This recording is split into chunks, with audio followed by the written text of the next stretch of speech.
Stand by for the most extraordinary chain of events ever swept up into high adventure. Hey, Larry, where's the forklift? Forklift! It's over there for the baggage loader.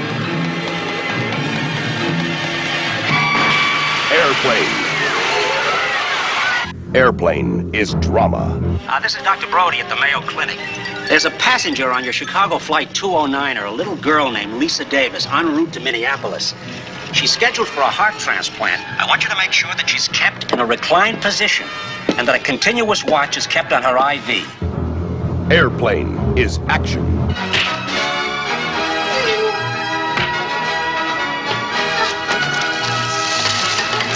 Airplane is romance. I love you, Elaine. I love you.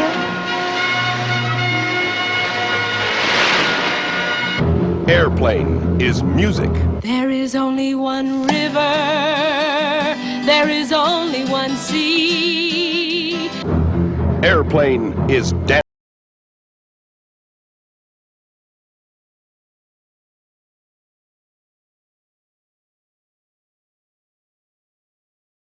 Screen bin so big.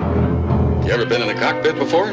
No, sir, I've never been up in a plane before. Peter Graves. You ever seen a grown man naked?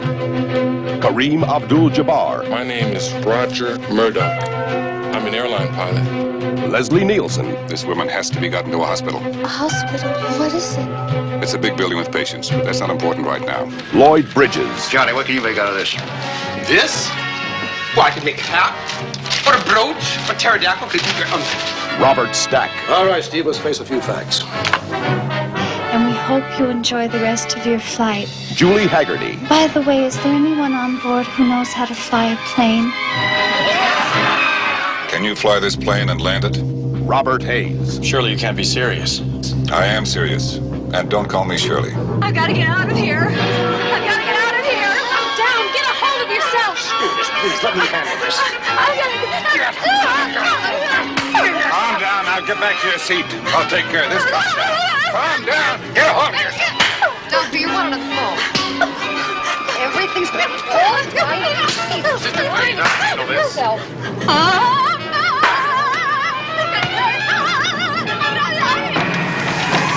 Mayday! Mayday!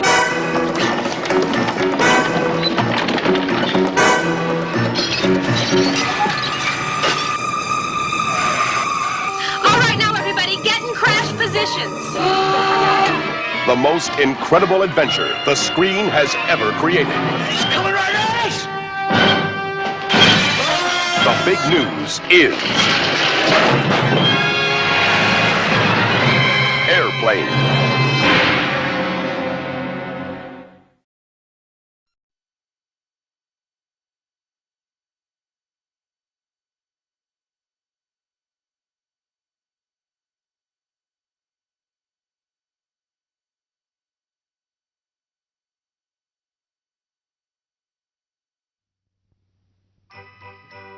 This holiday season, let Paramount Pictures take you for the ride of your life with Airplane 2, the sequel. Get your ticket for the funniest movie of the year. Airplane 2, the sequel. I got smoking, non-smoking, first class, coach, economy, by the aisle, by the window. Airplane 2, the sequel, reunites old friends. Ted, I have the strangest feeling we've been through this exact same thing before. Except this time I know exactly what I'm doing, Elaine. But Ted... Well, my goodness, Scraps is a boy dog, isn't he? Airplane 2 gives you more drama. We've been thrown off course just a tad. In space terms, that's about 500,000 miles. The bumps you feel are asteroids smashing into the hull of the ship. We're also out of coffee. More action. That your puppy, son? Yeah, his name's Scraps, and he's going to the moon with us. Oh, no, I'm sorry. No dogs are allowed on the shuttle. I'm afraid Scraps will have to be shot. And more romance. Sir, you should really put that case in the compartment above your head. I'll keep it with me. Well, I can help you if you can't get it up. The word is out. Now, what kind of traveler's checks were they? They were American Excess. Oh, I'm afraid you're screwed. Oh, no. Amoy! See Airplane 2, the sequel, because it will grow hair on bald men, make fat ladies thin, let fish breathe out of water, make blind men see, give hope to the depressed and the downtrodden, let the sun shine on a cloudy day, remove warts, help convicts go straight, clear up bad skin, turn an upside-down cake right side up. And by the way, you may now remove your 3D glasses and immediately return them to the attendant in the lobby. We hope your use of these glasses has enhanced your enjoyment of scenes from Airplane 2, the sequel, the funniest comedy of the year. Airplane 2, the sequel.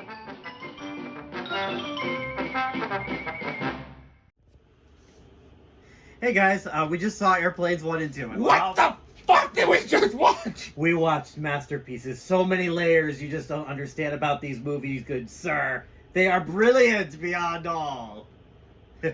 I see that. No, but oh my god. Okay, first one you all know was great, but the second one we also thought was not bad. I know a lot of people slammed the second one. I think it was good. Not a masterpiece like the first one is a classic. Okay, here's the thing I've always noticed when it comes to parodies. You either have the good ones are either the ones that stay true but just have the jokes happen and you say, well, what would happen if this happened? Like in Young Frankenstein. Yeah. But you still have a serious plot going through it, just goes so absurd. Then you have ones like this one where still similar thing, a serious plot, but everyone's playing straight despite the absurdity of the dialogue, and then you throw things at it, but you still have a premise of a serious plot. Yeah. Then you have the bad ones where there is not even any remote serious plot at all. It's just simply an excuse to get just dumb joke after dumb joke. Exactly. So it's unfortunate we don't get like movies like that anymore. At least like YouTube now is like they do all the parodies and like they know exactly what they're like, especially when it's out of love. They know exactly. Early Critic did that, remember, or AVGN did that. Yeah, that's right. And even he did that with some recent ones too, like Fear and Loathing in Las Vegas. Oh yeah, yeah. Like that was still like a parody, but holy crap! That was Spider-Man! Yeah. Well, yeah, but for the first one, I mean, following the plot from 0 Hour, and a lot of the subplots from the airplane, yeah. Yep, like the kid who was an IV, and then she's all like, ooh. Yeah, because the lady's like, playing a song and a guitar, and then boom, and then... But twice. Yeah, the first time the mom completely ignores, second time the mom, and she's like, she's like, oh no, my child. And at the end, she gets in a car crash. Poor kid. There are so many wackiness. Of course, Leslie Neilsen steals the show. Leslie Neilsen is amazing. Yeah, yep. That's why he became the lead for the Naked Gun movie. Mm-hmm. He just plays it out of everyone. Like everyone plays it straight, but he just had plays the most straight. The most straight at all. Because he basically is like, oh, I know the exact type of humor. There is no humor for me. The humor is what I'm saying, and the fact that I'm saying it completely straight. Yeah. I'm not going to go break out a character. What's the point? That would defeat the comedy.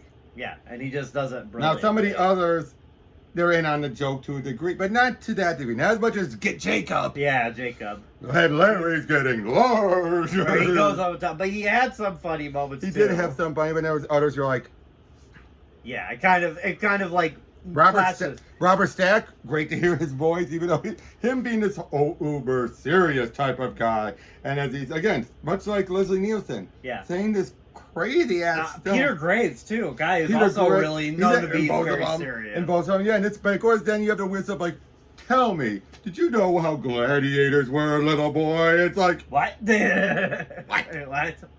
I'm like, is this kind of guy a pedophile? But that's the joke or something? I guess. Again, it's just... and then apparently his wife is into bestiality. Yeah, laying in bed with the horse. Like, I gotta go, I gotta get to my husband. Sure. I guess these two are all about the sex. I guess they're all about that sexy crazy life, man. But again, the first one was it was brilliant. Like I said, the acting is great. Just like there's just something to laugh at in the first one, even if like not every joke is gonna hit its mark. No, not every joke. I mean, but you have the Saturday Night Fever. Yeah, Saturday Night Fever parody. Even though technically he's supposed to be Air Force, he's wearing a Navy uniform, but that's the only way. Weird. Well, no, it's the only way you can have that white uniform underneath. Even though you're not supposed to wear your uniform to bars. Yeah. But as Steve Jones said, who cares? It's goofy. Don't think about it. Yeah. And then Elaine, but the fact you have Ted and Ted Stryker like getting over Maragaros. No, I don't think I'll ever get over Maragaros. Yeah. I know that's the second movie. Yeah, but we'll get there. Yeah, but the joke, of course, every time he does a flashback. Everyone just kills themselves.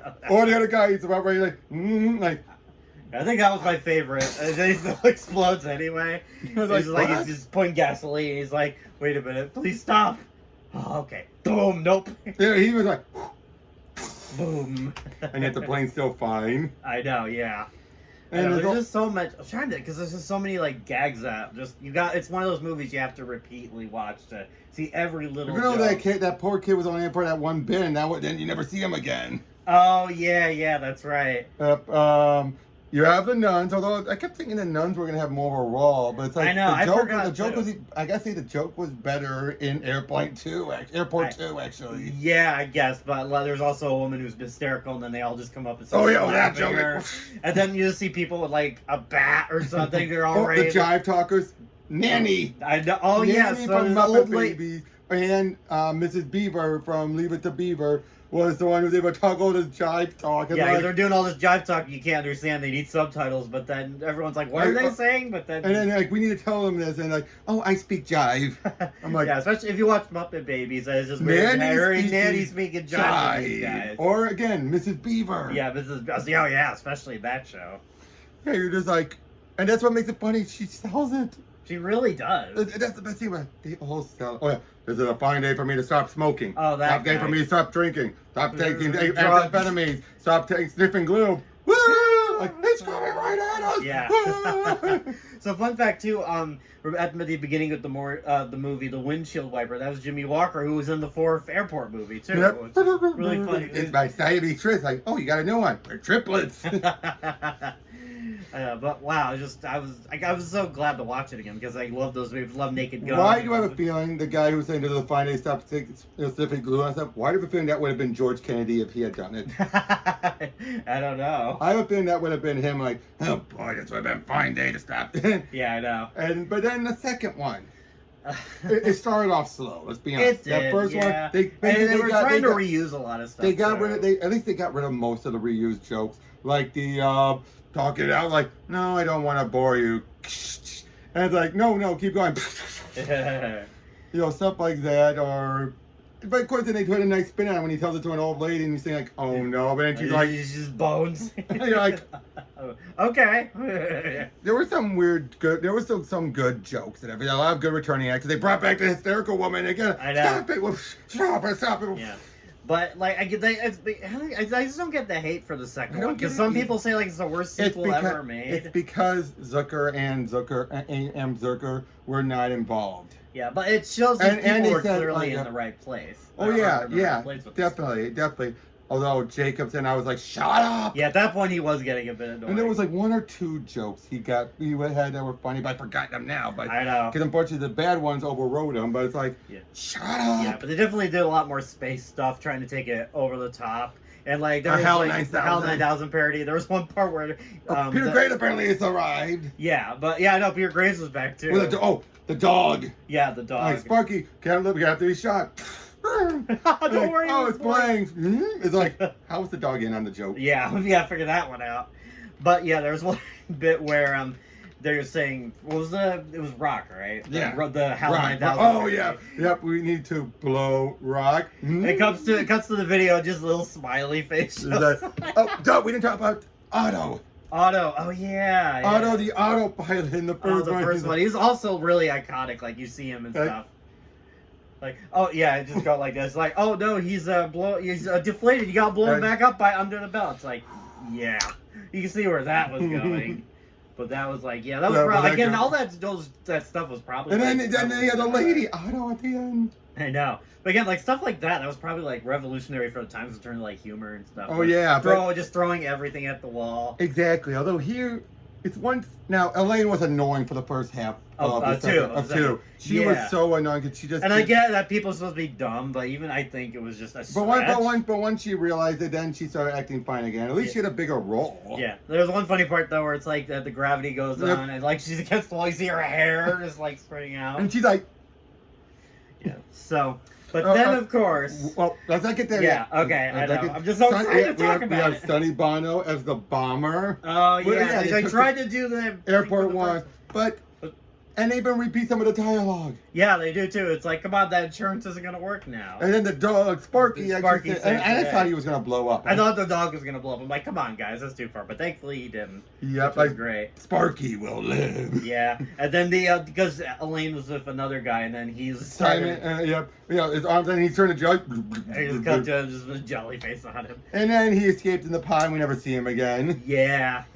Yeah, but a lot of good actors. You know, you have Rip Torn, you have John Vernon. Yeah, and again, like some of the returning ones. And again, Peter Graves, like we said. Peter Graves, great. He didn't survive this time, though. We don't know that. He was gassed, so as far as you know, he could have been paralyzed. Yeah. He never said he was dead. He said, the guys get sucked out of the airline and then they bump into each other. They're dancing. They're like a wall. We had a basketball player in the first one who's called out. He's like, no, but like, oh, my dad says, like, look, I've been hearing about this at UCLA, and I'm telling you right now, you try and carry it. I was like, he's a good actor. Yeah, he was. And then somehow he's wearing his basketball uniform. Yeah, and they pull him out with all the fish poisoning. Right. Oh, yeah, that was the whole plot of the first one, was a bunch of fish boys. Like, what do they have, steak or fish? I'm like, who would eat that much fish? I know, right? But then you have... So I love William Shatner. He's just like, it's like, I know people say things about his ego, but I think that's part of it. He's really hamming it up, and I love it when he goes ham. But here he was really the strongest. The lights are blinking and flashing. They're blinking and flashing. We're like, okay, pack it up. We're done. When there's like no, it's like, okay, everybody, we're gonna shut this. We're shutting it down. We're dropping the safe. Okay, Striker, here we go. He's still going, and his back is turned. You need to bring it down. It's like, you need to bring it down. Oh, yeah, then of course the other joke, like, over Maragago? No one can ever get over Maragago. Yeah. And I'm like... But that man was just having the time of his life, and I loved every moment of it. That's probably, I mean, a lot of the stuff was good, but that's my favorite part. Of both movies? Yeah. Well, I mean, at least in the second one. The first one still is a classic. Yeah, but the second one... Leslie Neilsen really... I mean, look, I would say this. First one would get an 8. Second one would definitely get a 7. Mm-hmm. Yeah. If I was to rate it. Yeah. First one's great. Second one, give it a watch. It's good. I really like it. It's definitely good. I mean, again, it's rough. The first part is rough, but once they actually get into space and you get the new jokes, stop fighting it. I'm not. She's fighting me. Oh yeah. Jokes like that, or the Grim Reaper. Okay, that one was a little too on the nose. A little too. And no one's saying a joke that actually mentioned it. They're just standing there like. Yeah. Yep, and Chuck. Oh my God! Chuck Connors appeared. The guy from The Rifleman. Yeah, and he was in there. Although he wasn't there that long. Yeah, but he was still good. Of course, yeah. You have to put us there. And then we don't see him again after that. I know. It was weird because I know him from like more serious stuff like The Rifleman, but hearing him in a comedy like this, it was. Even though he's still playing it straight. Yeah. Except for again, they're like. Yeah, but he's hamming up too. He's like. I gotta make sure this plane is going. He almost kind of reminded me of or is he like Heston. He's like Ted. He's Ted. He's like, oh, I got a bad feeling about this mission. Yeah. Yeah.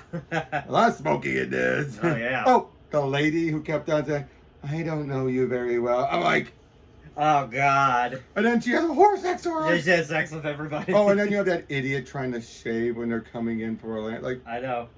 He just and then keeps going. Puts on the acting. That's what got you? That's what got him? All this blood everywhere. We thought, oh, he's dead. He's still alive. And then he like falls and then like, oh, now he's probably dead. Nope. Or he could get off. Yeah. But yeah, it's just like, again, it's good. It's very good. It's good. Underrated. Maybe that was it too, because I think people are just like, they probably didn't stay for the rest of it, and they're probably realizing, it does its own thing. The first few jokes are pretty bad. I'll say it. Once you get to the courtroom, that courtroom scene was so good, especially when Elaine starts. She's on there. She's going into so vivid detail about sex, and you see the jury just leaning over like. Oh, and then you have apparently there's a water like splash. Yeah, but the lawyer is like going through it. He's just like going through. Yeah, oh, and it's right there's a point behind the bomb. They need to blow up it, and then for some reason the ship is able to turn around on a dime. I'm like, as you said, much more believable than it was much more Concorde. Concorde for that. Yeah, that's still fresh in my head. I don't know if anything will top that incredible moment of realism. Just a flare gun. But yeah, That's pretty much all we have to say about these I know. movies. First Airplane, still a classic. Second one, it's fun. It's a lot of fun. It's a good follow-up and hopefully a good. Oh yeah, no, that's just what they'd be expecting. Yeah. They say like coming presents Airplane 3. No, that's just what they'd be expecting. Yeah. I think they've ended having the two get married and Shatner say never let her go. I think that was them making clear. Yeah, no, even words right. I think even the director realized. Yeah, Zucker Abrams thought that they dried up. I think they're right. Yeah, I think that was for the best when they moved on to Naked Gun. And all right. Well, that's the reason why Neilsen didn't come back for 2. Yeah. He actually wanted to, but... Yeah. But I was for the best, honestly. Right, but you get what I'm saying, though, right? Yeah, like, I mean, again, you have William Shatner, so I'm not disappointed. I know, but I'm saying, I think they wanted to close the door on it, make it clear, like, no more. Yeah. I think, like I said, I think even the writer-director of the movie was like, Yeah, I don't think they could have done a third one. That's why they had to get married. Yeah. Okay, so we'll see you on whatever next movie we do. Yep, bye-bye.